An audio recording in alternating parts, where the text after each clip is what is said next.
नमस्कार साथियों।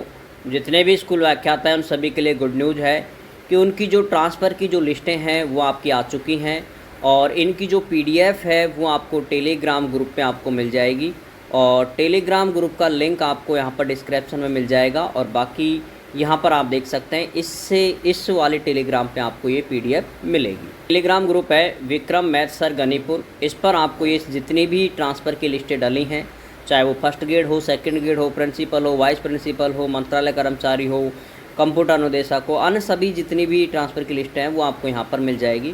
जैसे वाणिज्य की है, राजनीतिक विज्ञान की है, हिस्ट्री, हिंदी, अर्थशास्त्र और यहाँ पर स्कूल व्याख्याताओं के विभिन्न विषय कृषि विज्ञान, जीव विज्ञान, रसायन विज्ञान, गृह विज्ञान, गणित, फिजिक्स और संस्कृत, स्कूल शिक्षा, स्थानांतरण सूचियाँ। तो ये लिस्टों को आप यहाँ से ले सकते हैं और अब जो टेलीग्राम ग्रुप है उसी पर आपको रिलीविंग और जॉइनिंग की भी आपको पीडीएफ मिल जाएगी। साथ में आपको स्कूल से कौन कौन से काम कराने हैं वो भी आपको मैं यहाँ पर इस वीडियो में बता रहा हूँ। अब यहाँ से आप देख पा रहे हैं ये जो लिस्ट है बीकानेर निदेशालय के द्वारा यानी आपके ट्रांसफ़र के स्थानांतरण की जो लिस्ट है वो जारी की है और इनको 10 दिन का समय दिया गया है संबंधित साथियों को, वो आपको ज्वाइन करना है। अब यहाँ पर कुछ निर्देश दिए हैं ज्वाइन करने के, उन निर्देशों को भी आप यहाँ पर ज़रूर देखें, उसके बाद ही आपको ज्वाइन करना है। संबंधित कार्मिक को विभागीय शाला दर्पण पोर्टल के माध्यम से ऑनलाइन कार्यमुक्त और कार्यग्रहण करना है। यानी आपको अपने स्कूल से कार्यमुक्त होना है ऑनलाइन और कार्यग्रहण आपको करना है नई स्कूल में। आगे यहाँ पर है जनगणना या ओबीसी सर्वे कार्य में कार्यरत कार्मिकों को जनगणना या ओबीसी सर्वे हेतु प्राधिकृत अधिकारी की सक्षम स्वीकृति के उपरांत भी, यानी अभी जिनको जनगणना में ओबीसी सर्वे में जिनको लगाया गया है उनको अगर सक्षम अधिकारी यानी तहसीलदार उनसे अगर आपको परमिशन मिलती है तो वहाँ से आपको कार्यमुक्त होकर के कार्यग्रहण करना है। तीसरे पॉइंट की हम बात करें तो जिन कार्मिकों का परीक्षा काल पूर्ण नहीं हुआ है उनको यहाँ पर बैन किया गया है और सेकंड ग्रेड में भी उनको बैन है, फर्स्ट ग्रेड में भी बैन किया है। आगे यहाँ पर है संबंधित कार्मिक को आदेश जारी होने के दिनांक से 10 दिवस के भीतर, यानी आपको अगली 20 जुलाई से पहले आपको ये ज्वाइन करना जरूरी है के रूप से अनिवार्य रूप से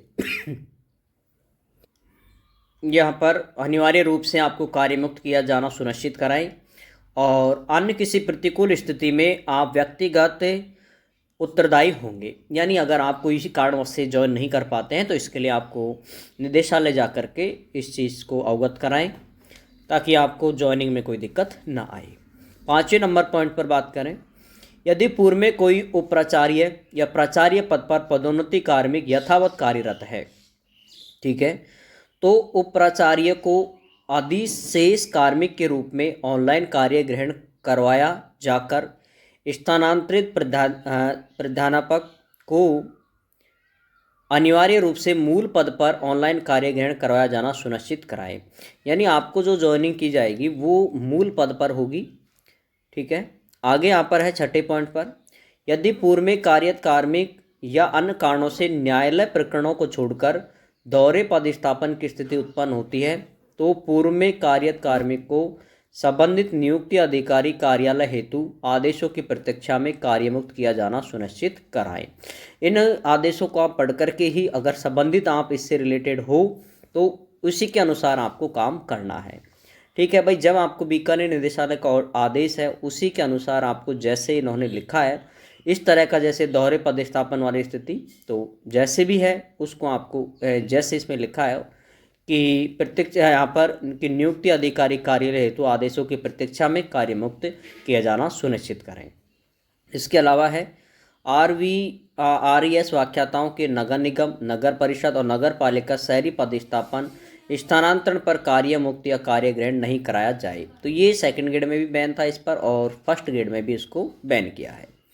आगे है समस्त प्रकार की नियुक्तियाँ, प्रतिनियुक्ति या साक्षात्कार महात्मा गांधी विद्यालय में कार्यरत कार्मिकों का स्थानांतरण प्रतिनियुक्ति समाप्ति प्रत्यावर्तन करते हुए किया गया है। अतः उक्त संबंधित कार्मिकों को नवीन स्थानांतरण स्थान के लिए कार्यमुक्त किया जाना सुनिश्चित कराएं, ठीक है। तो ये बात भी इसने क्लियर कह दी है यहाँ पर। लंबे समय से अनुपस्थित निलंबित स्थानांतरण से पूर्व न्यायिक स्थगन प्राप्त कार्मिकों के संबंध में उक्त आदेश को का क्रियान्वयन न करते हुए तत्काल अधो हस्ताक्षरकर्ता को अवगत कराते हुए नवीन निर्देश प्राप्त करेंगे। तो ऐसी स्थिति है अगर निलंबन की अनुपस्थिति की लंबे समय से और स्थानांतरण, तो आपको यहाँ पर तत्काल अधो हस्ताक्षरकर्ता को अवगत इससे कराएं तक और फिर नवीन निर्देश प्राप्त करें। 10वें पॉइंट पर है पद विरुद्ध। वरिष्ठ अध्यापक या अन्य कार्मिक कार्यरत होने की स्थिति में नव पदस्थापित कार्मिक को कार्य ग्रहण करवाकर वरिष्ठ अध्यापक या अन्य कार्मिक को संबंधित संयुक्त निदेशक स्कूल शिक्षा कार्यालय को आदेशों की प्रतीक्षा में कार्य मुक्त करवाना होगा। मातृत्व अवकाश स्वीकृत कार्मिकों को अवकाश अवधि पूर्ण होने के उपरांत कार्य ग्रहण करवाया जाकर आगामी कार्य दिवस में स्थानांतरित स्थान पर कार्य मुक्त करना सुनिश्चित करें। तो ये बहुत अच्छी बात है। यहाँ पर कुछ कार्मिक हैं यहाँ पर जो मातृत्व अवकाश स्वीकृति कार्मिकों के अवकाश अवधि जैसे ही कंप्लीट होगी उसके बाद वो कार्य ग्रहण करवाया जाकर पहले अपने स्कूल में कार्य ग्रहण होगा, उसके बाद स्थानांतरण स्थान हेतु कार्य मुक्त उनको करना है। यानी पहले स्कूल में आप ज्वाइन करें, जैसे ही आपकी कंप्लीट होता है यहाँ पर मातृत्व अवकाश, उसके बाद आप अपनी स्कूल में ज्वाइन करें, फिर वहाँ से आपको कार्य मुक्त होना है नई स्कूल के लिए। आगे है सूची में ऐसे कार्मिक जिनकी सेवानिवृत्ति स्वैच्छिक सेवानिवृत्ति सेवा समाप्त हो चुकी है और तो उनके लिए यह आदेश प्रभावी नहीं होगा। उक्त संबंध में अविलंब इस कार्यालय को अवगत कराएं। ये है और ये जो ऑर्डर है वो आपको यहाँ पर देखो कुछ ऐसे भी ऑर्डर हैं जिनमें यहाँ पर कोई ऑर्डर के नंबर नहीं है, यानी ऑर्डर नंबर यहाँ पर नहीं दे रखे हैं। तो ऐसी स्थिति में आप इसकी जो राजकाज नंबर है, जो इसके राजकाज नंबर हैं, उनको ही आप आपके जॉइनिंग ऑर्डर माने। ठीक है, तो सभी साथी हैं व्याख्याता, तो इन सभी को आपको पता ही होगा इस चीज़ के बारे में कि अगर ऑर्डर नंबर नहीं होते हैं तो राजकाज नंबर को ही ऑर्डर नंबर माना जाता है। तो ये आप करें। और इसके साथ अब यहाँ पर आप वो देख सकते हैं कि आपको पहले लिखना है स्थानांतरण आदेश हेतु कार्य मुक्त किए जाने बाबत एक एप्लीकेशन, तो आपको ये देनी है अपनी स्कूल में।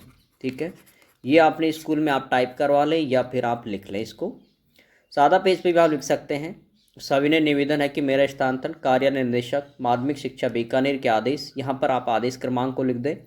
दिनांक आज को ही जारी है तो आज का लिखें। अन्य अगर कोई और थोड़ा सा 1-2 दिन का अगर लेट सेट होता है तो उसमें आप डेट यहाँ पर परिवर्तन कर लें। द्वारा राजकीय जो भी आपके स्कूल है से कौन से विद्यालय में आपका हुआ है, तो राजकीय उच्च माध्यमिक, ठीक है, विद्यालय, और जहाँ भी जगह का नाम है उस जगह को आप यहाँ पर करें किया गया है। अतः निवेदन है कि उक्त स्थानांतरण के आदेश की अनुपालना में मुझे आज दिनांक जिस भी दिन आप रिलीव होंगे वहाँ से को वर्तमान विद्यालय में कार्य मुक्त कराने का कष्ट करें ताकि वे नवीन पदस्थापन पर समयबद्ध रूप से कार्य ग्रहण कर सकूं। और नीचे आपको यहाँ पर स्थानांतरण आदेश की प्रति देनी है, आपके साइन यहाँ पर करने हैं, नाम है, एम्प्लॉय आईडी, मोबाइल नंबर आपको यहाँ पर लिखने हैं। इसके अलावा अगला जो है एप्लीकेशन वो है आपका कार्य ग्रहण का। ठीक है, तो वही सेवा में श्रीमान, ठीक है, और वही उसके स्कूल विद्यालय का नाम, स्कूल व्याख्याता, यहाँ पर आपके सब्जेक्ट का नाम आप यहाँ पर एंट्री कर दें। इसके अलावा वही आपके आदेश क्रमांक है, यहाँ पर आपको आदेश क्रमांक लिखने हैं। ठीक है, यहाँ पर आपको आदेश क्रमांक लिखने हैं। और राजकाज नंबर ऑर्डर नंबर नहीं है तो आपको राजकाज नंबर यहाँ पर ज़रूर मेंशन करने हैं। इसके अलावा यहाँ आपके पुराने पूर्व स्कूल अभी प्रेजेंट स्कूल का नाम, यहाँ पर आपकी प्रेजेंट स्कूल का नाम आ जाएगा और यहाँ पर जहाँ आपका ट्रांसफ़र हुआ है उस वाली स्कूल का नाम आ जाएगा। वही आपको दिनांक आ जाएगी किस तारीख को आप ज्वाइन कर रहे हो और कौन सी स्कूल में कर रहे हो, उसमें आपको मध्याह्न पूर्व या पश्चात ये कार्य ग्रहण की करें। इसमें आपको जो लगानी है वो स्थानांतरण की प्रति लगानी है, कार्य मुक्त प्रमाण पत्र यानी शाला दर्पण का जो आपका ऑनलाइन ऑर्डर है, शाला दर्पण का जो आपका ऑनलाइन है वो आपको यहाँ पर लगाना है। ठीक है, यहाँ पर वही आपके साइन है, आपके नाम, एम्प्लॉय आईडी, मोबाइल नंबर, ये 2 एप्लीकेशन आपको करने हैं। और यदि कुछ जगह पर अगर आपसे चाहें तो आपको संतान वाला ले सकते हैं, यानी संतान वाला शपथ पत्र आपसे मांग सकते हैं। बाकी तो अगर वो मांगे तो ही आप दें, अन्यथा इसको पहले ही बना करके लेकर जाने की आवश्यकता नहीं है। ठीक है, अब आपको स्कूल से कौन से काम है जो आपको करवा करके लेके जाने होते हैं। नंबर 1 सर्विस बुक का, यानी आप इस कार्य को भी आप करवा सकते हैं या बाद में भी करवा सकते हैं। ठीक है, सर्विस बुक में आपको क्या होती है, एक तो मेडिकल, ठीक है, मेडिकलों की आप एंट्री करवाएं, साथ में आपको जो आपको पीएल मिलती है वो वाली भी करवाएं, साथ में अगर किसी साथी को जनगणना में किसी की ड्यूटी लगी है, ठीक है, तो उस जनगणना के लिए आपको पीएल मिली होंगी, उन पीएलओ की भी आपको एंट्री यहाँ पर करवा करके लेके जानी है। ये काम आप ज्वाइनिंग के बाद भी कर सकते हो, नई स्कूल के बाद, जब भी आप सर्विस बुक लेने आए तब। दूसरा यहाँ पर जब आप ऑनलाइन रिलीव हुए, ठीक है, ऑनलाइन जब आपको यहाँ पर रिलीव होते हो उस समय आपको ये देखना है कि आप समान पद पर, ठीक है, आप समान पद पर वहाँ से क्या हो रहे हो, कार्य मुक्त। तो इस चीज़ का भी ध्यान रखना, कभी कभी हम उच्च पद भी कर देते हैं लेकिन ट्रांसफर में हमेशा समान पद आता है। और अब यहाँ से के बाद अब आप फॉर्म नंबर 10 भरते हो, क्योंकि प्रपत्र 10 की आपका 20 तारीख हो चुकी है। प्रपत्र 10 जब आप भरोगे, ठीक है, प्रपत्र 10 आप जब भरोगे तो आपको विशेष रूप से सेवा विवरण, उसमें आपको सेवा विवरण वाला जो कॉलम है उसके अंदर आपको इसमें जो करेंगे उसमें आपका स्थानांतरण आपको करना है, ठीक है, वहाँ पर अंग्रेजी में ही आएगा तो आपको ट्रांसफ़र पर क्लिक करना है और यहाँ पर आपको ट्रांसफ़र के ऑर्डर की लिखने हैं और उसी की आपको डेट लिखनी है। ठीक है, इस चीज़ का आप ध्यान रखें क्योंकि ये अभी काम चल रहा है जो कि आपको 20 जुलाई तक करना है।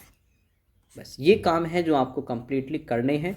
बाकी जो प्रभार हैं उनको आप बाद में जब आप वहाँ से रिलीव होंगे तब आपको कुछ जैसे नोडूज आप लेके जाना, ठीक है, अपनी पुरानी स्कूल से हमेशा नोडूज आप ज़रूर से ज़रूर लेकर के जाएं, चाहे आप किसी भी पद पर ट्रांसफ़र से जा रहे हो या अन्य किसी भी कारण से, ठीक है। वह उस स्कूल से आप जैसे एग्जिट होते हैं तो उसमें आपको नोडूज लेना बहुत ही आवश्यक है। नोडूज ये आपकी रक्षा करता है कि अगर आपने माना इस स्कूल का आपको कोई भी बकाया, कोई भी यानी कोई फाइल है या फिर जो भी आपके डॉक्यूमेंट है, किसी प्रकार का आप पे कोई बकाया नहीं है तो नोडूज आप ज़रूर लेकर के जाना होता है। तो ये आप चाहे तो अभी ले जाना, नहीं आप जब कभी वापस आएँ तो उस समय जब आप सर्विस बुक लेने आएँ, पर्सनल फाइल लेने आएँ तो उस समय आप इसको ज़रूर लेकर जाएँ। तो ये साथियों ये काम आपका है। बाकी और सभी साथियों को ऑल द बेस्ट। लिस्टों को आप देख लें, इन ऑर्डरों को अपने पास में सुरक्षित रखेंगे।